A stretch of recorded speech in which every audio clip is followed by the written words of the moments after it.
అని అన్న బెల్ట్ తీసుకొని కొట్టడానికి వచ్చాను. నా షాపుని కొట్టకురా, నేను కొట్టినా కొట్టుకుంటా, పెట్టినా పెట్టుకుంటా, నా షాపు మీద నువ్వు చెయ్యొద్దు అనేసి దొబ్బాడు.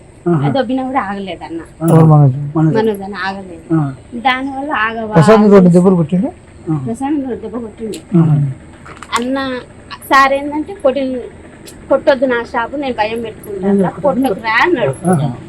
ఇద్దరు దానివల్ల ఇక ఆ షాప్ గురించి ఏదంతా గొడవ, తండ్రి కొడుకులు నెట్టుకున్నారు. అసలు దెబ్బలు నాకు తెలిసి దెబ్బలు తగ్గలేదు, ప్రే చేసుకున్నారు అన్ని.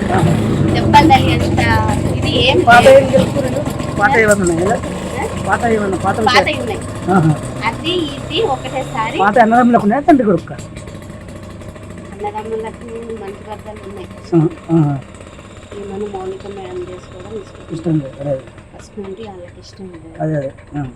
దానివల్ల కొంచెం వాళ్ళు ఫస్ట్ నుండి డిస్టర్బెన్స్ ఆ విషయం మీద. ఎవరికో బాబు ఉన్నాడు, ఆల్రెడీ బాబు ఉన్నాడు కాబట్టి వాళ్ళకి ఇష్టం లేదు. ఇంకా దానివల్ల అది జాబు వల్లనే. ప్రసాద్ జాబు వాడు 6 సంవత్సరాలు 4 సంవత్సరాలు హైదరాబాద్ పనిచేస్తారు సార్ దగ్గర. ఇంట్లో ఎవరెవరు ఉన్నారు?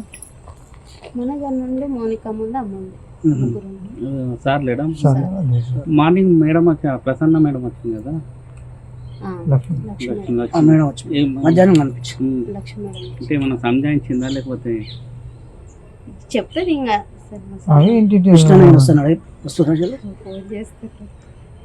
మాట్లాడు. అన్న నా ఫోన్ అందరి ఫోన్ హ్యాండ్ ఓవర్ చేసుకున్నాడు కానీ నా మీద నమ్మకం ఎక్కువ. నా ఫోన్ ఒక్కటే హ్యాండ్ ఓవర్ చేసుకున్నాడు. మాట్లాడు.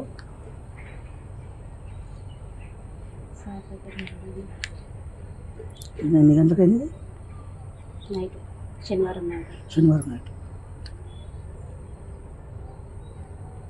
అంతేనా?